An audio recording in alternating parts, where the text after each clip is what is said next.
Comment créer un blog WordPress à partir des emails que les gens envoient dans leur newsletter avec des autorépondeurs email? Comment faire pour que on puisse créer un blog WordPress alimenté par ces emails?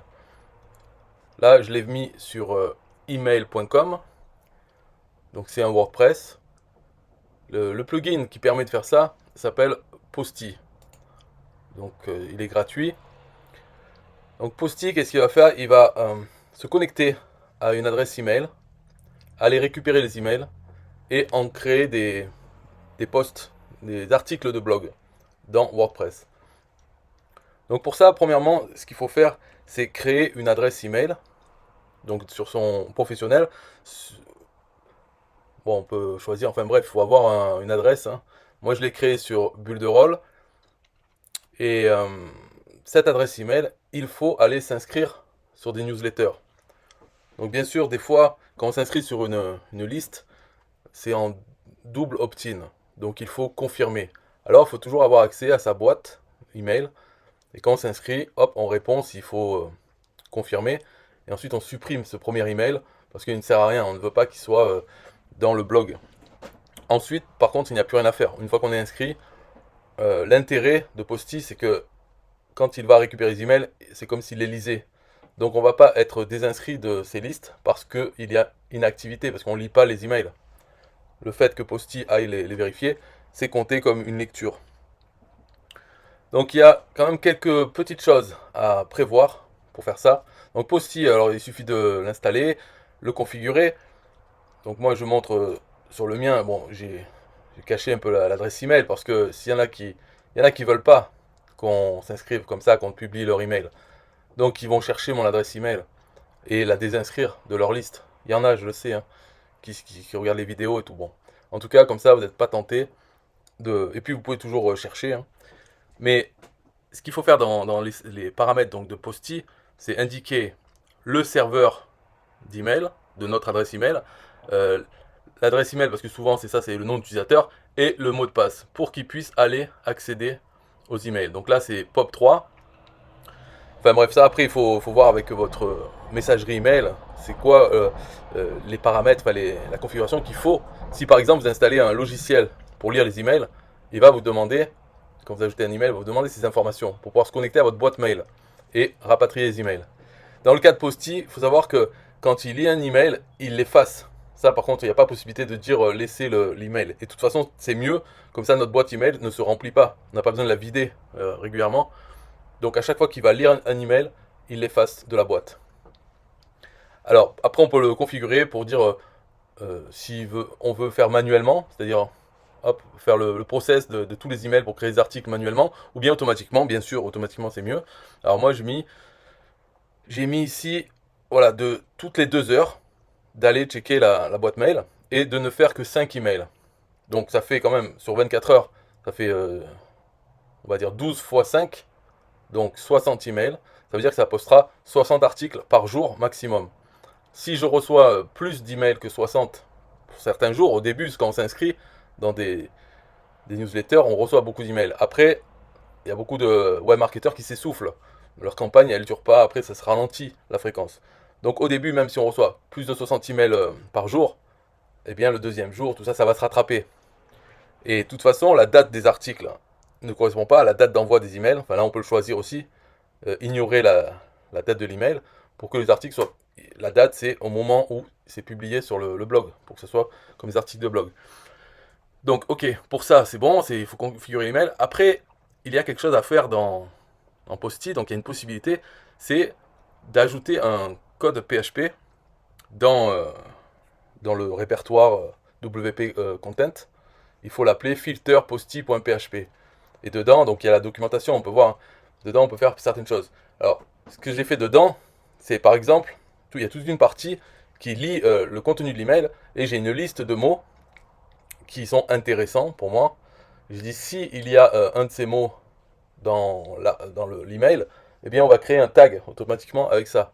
On va aussi créer un tag avec la partie l'adresse email de l'expéditeur pour qu'ensuite dans WordPress on puisse classer tous les emails par l'adresse email de l'expéditeur pour pouvoir retrouver tous les emails un certain web marketer par exemple.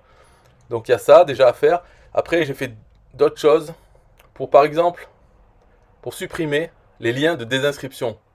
Parce que si on fait pas ça, dans les articles, il y aura les liens. Il y a tous les liens qu'il y a dans l'email, dont les liens de désinscription. Ce qui fait que même Google, quand il va visiter tous les liens de, de la page, donc de la page d'article, il va cliquer en quelque sorte sur le lien, il va aller visiter le lien des inscriptions.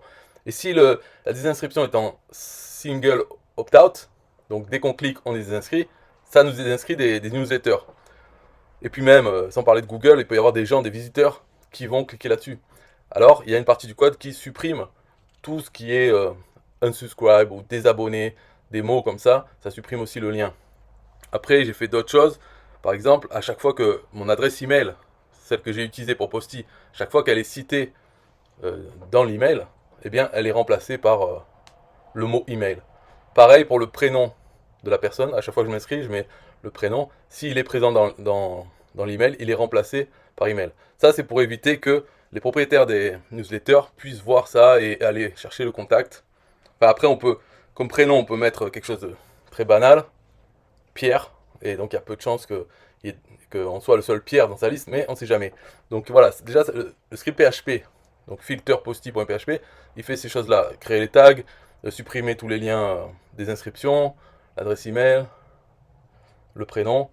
Alors peut-être il y a d'autres choses, là j'ai pas en tête, mais en tout cas dans ce fichier on peut, on peut ajouter des fonctionnalités au plugin Posty. Et il y a la documentation, on peut faire plein de choses. En fait, c'est entre le moment où il prend l'email et avant de créer l'article. Donc on peut, par exemple, ajouter quelque chose ou ne pas publier l'article s'il y a certains mots. Des choses comme ça. Voilà. On peut modifier les mots. Donc ça sert à ça. Après, une autre chose, parce que ça sert à quoi finalement d'avoir un blog comme ça avec plein d'emails. Bien sûr, ça fait du trafic de Google si certains emails dans le texte, ça va attirer du trafic, bien sûr, donc il existe pour ça. Mais un blog, ça existe pourquoi? Pour capturer des emails. C'est une source de trafic pour aller vers notre machine à vendre en affiliation, qui est notre liste email. Donc pour ça, on peut bien sûr, hein, comme dans tout blog, rajouter un formulaire de capture email. Ça, je crois que je ne l'ai pas fait. Mais bon, enfin, je pourrais le faire après. Mais par contre, ce que j'ai fait, c'est un script, un JavaScript, sur chaque page du site, qui va transformer tous les liens qui ne sont pas internes au site, hein, bien sûr les liens externes, il va les transformer avec ma page de capture dynamique là, de affiliation facile. C'est-à-dire tous les liens ils vont être transformés pour passer par cette page de capture qui est un péage. Donc tout ça, j'explique dans une autre vidéo sur affiliation facile. Mais en gros, une fois on a ça installé, l'affiliation facile, on l'a installé sur son compte System.io, ben on peut envoyer vers n'importe quel lien. Donc tous les liens qui sont là, ils sont transformés en JavaScript au moment où les personnes cliquent pour aller vers cette page. Et bon, avec le fonctionnement classique de affiliation facile, c'est-à-dire que si les gens ont déjà donné leur email, ça leur redemande pas et ils vont directement vers le lien. Donc c'est presque transparent. Mais pour Google, lui, il voit les liens tels qu'ils sont dans les emails. C'est pour ça aussi que j'ai supprimé tous les liens de désinscription. Donc ça permet comme ça, si les gens arrivent dessus de Google, eh bien quand ils vont cliquer sur un des liens dans les emails, dans les articles, ils vont laisser leur email dans ma page de capture. Et sinon, aussi j'ai ajouté la régie publicitaire du club Affiliation Facile. Donc sur chaque article, sur le côté, il y a des liens publicitaires du club. Mais c'est vrai, il faut que j'ajoute des formulaires de capture normaux. Voilà. Donc l'intérêt, une fois qu'on a ça, Posty, sa boîte mail, on s'inscrit aux listes et on a son WordPress, et bien ça se remplit. Donc au maximum 60 articles par jour, ce qui est énorme. Hein. Après le contenu, ben, ça dépend de chez qui on s'inscrit. Donc on peut faire un blog par exemple, spécialisé dans le développement personnel avec une adresse email hein, consacrée à ça. Donc on s'inscrit à toutes les newsletters du développement personnel et son blog parlera que de ça. Ou que du web marketing, de l'affiliation. Ou alors on peut faire un généraliste, on s'inscrit de partout, même dans des newsletters de journaux ou de sites vraiment professionnels pour recevoir les pubs de Decathlon ou d'autres enseignes comme ça. Peu importe, et ça va nous remplir ce blog. Donc ce qui est bien, c'est qu'une fois qu'il est installé, après c'est tout en automatique. On n'a plus besoin de s'en occuper, et on a une source de contenu. Et comme c'est sur WordPress, ce qu'il y a de bien, c'est le flux RSS de WordPress, donc on a la liste des derniers articles postés. Ce qui permet de faire des automatisations avec Pebly Connect. On peut utiliser comme source le flux RSS. À chaque fois qu'il y en a, eh bien, on fait autre chose. Je vais faire une autre vidéo pour montrer l'automatisation que j'ai fait à partir du flux RSS de ce site. Je m'en sers pour poster en fait des liens vers les articles sur Twitter et Facebook. Et bien sûr, les liens vers les articles, ils passent d'abord par la page de capture Affiliation Facile, quand ils sont postés sur les réseaux sociaux. Ça ne va pas directement sur le site, puisque ça ne me sert à rien, disons, d'envoyer sur le site, pour après dans l'espoir que les gens rentrent leur email sur cette page. Je préfère les envoyer directement sur la page de capture, ils rentrent leur email pour voir l'article. Et dans cette automatisation, il y a aussi l'image d'illustration qui est générée automatiquement à partir du titre et de la description qu'il y a dans le flux RSS. Voilà, le titre, description et les images aussi sont faites au hasard, et avec un format, tout en gardant un format, donc les images sont toujours pareilles, mais toujours différentes. Parce que le contenu est différent, mais la structure est toujours la même. Et ça, c'est avec un autre outil d'automatisation qui est utilisé dans le workflow de Pebly Connect. Donc dans une prochaine vidéo, je vous montre ça. Bye bye.